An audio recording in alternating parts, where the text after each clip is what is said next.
many congratulations. What does it feel like to be home?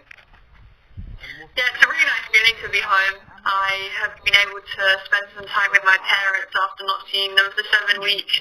So we just had a nice meal together last night with some homemade dumplings, and I rewatched the final just to relive some experiences. And what was that like? Were you tense rewatching the final? Yeah, I just really wanted to let the moment sink in, and I thought that would help. But I knew exactly what was going to happen in all of the points. But watching is definitely more stressful than playing, because you feel like you have control, at least when you're playing. When you're watching, you have no control. But it was really cool to just be able to relive some of those moments, and at the end I saw my slide when I fell, and it was quite long, and I actually impressed myself with that in slow motion. It was a very impressive slide.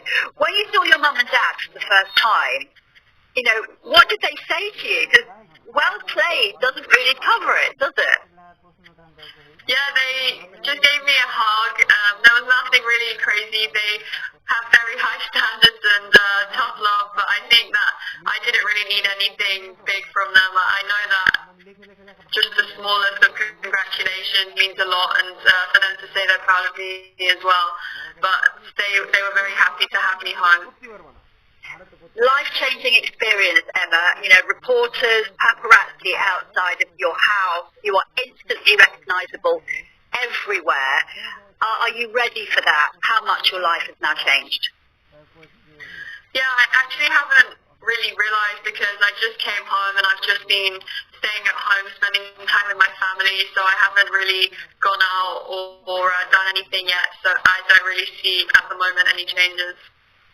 Well, you've been super busy since that match point. You've done loads of things in New York. You've done chat shows. You've been to the Met Gala, where you looked fantastic. What was the highlight of all those things that you did because you won? Thank you. I think the highlight of my time after the final was honestly that night of the final. I just spent it with my team in a really nice, intimate room, and we just spoke about the whole 3 weeks experience and reflecting upon all the time. There was like a karaoke bus on the way back from the court when we were singing Sweet Caroline and Mr. Brightside, and we just had a really nice meal together and discussed everything and just chatted the whole time through. And are you still going on adrenaline? Because you were there for a very long time, you played 10 matches, you've done a lot of media afterwards. Are you still on a high, or are you starting to feel a bit tired? Yeah, I think I'm still on a high. When I got home yesterday, I just slept the whole day, so I think I'm just starting to recover and rest, and I think my body needs it after the experience that I've had for the last 7-8 weeks. Yeah, absolutely. Andy Murray obviously congratulated you massively, and he called it a great opportunity for British tennis. What would it mean to you if little girls and boys were picking up a racket because of you, because you are their inspiration? Yeah, I mean, it means a lot to hear that. I think that I want to just inspire, little girls or young children to dream big, not even if it's not tennis, if it's other dreams like in school being a doctor or anything like that. I just want to inspire them to dream big, and anything can happen. But then also for tennis, I think I just want to get across that you can be a normal kid, you can go to school, have all of the normal things and still achieve results. And I think that's my main message to all the kids out there. It's a very sensible message as well. The Liverpool manager, Jurgen Klopp, has called you talent of the century. He said he was inspired by you. He's now going to watch a lot more women's tennis in the future. When you hear things like that, how does it make you feel? Yeah, I mean, it's very, very nice to hear, and I'm very grateful. I think that women's tennis at the moment is extremely strong in the depth that the game has. All of the players can pretty much win every event, and I'm really grateful to Mr. Jurgen Klopp for his comments. Do you have a football team? My football team is England. I'm not going into the actual team. Well, maybe it should be Liverpool now. You are fan. You've always been a big Formula One fan. The drivers have all been talking about you. Lewis Hamilton said he was inspired by you and he admired your focus and determination. And you've been talking to him, I believe.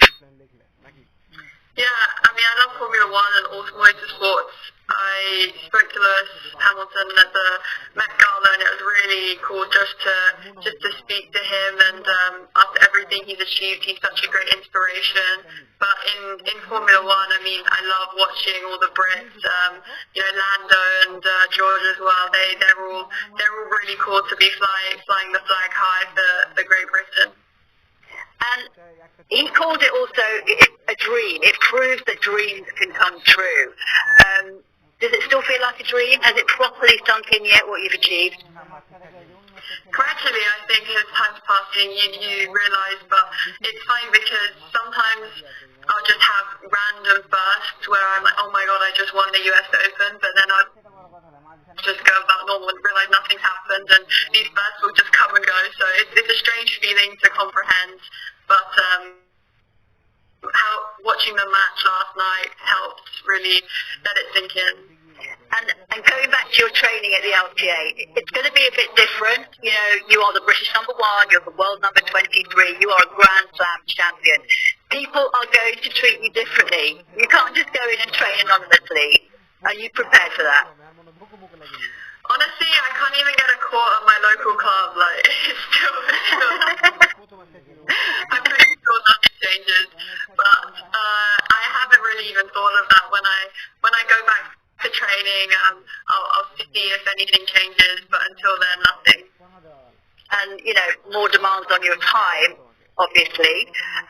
Now you're a superstar. Are you prepared for that?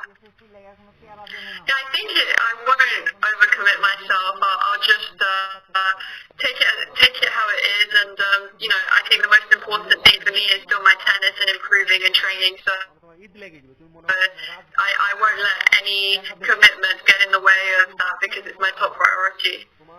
But what now, though? You've achieved your goal, which is to win a Grand Slam at your second attempt at the age of 18. Some people would say, that's it, that's the pinnacle. My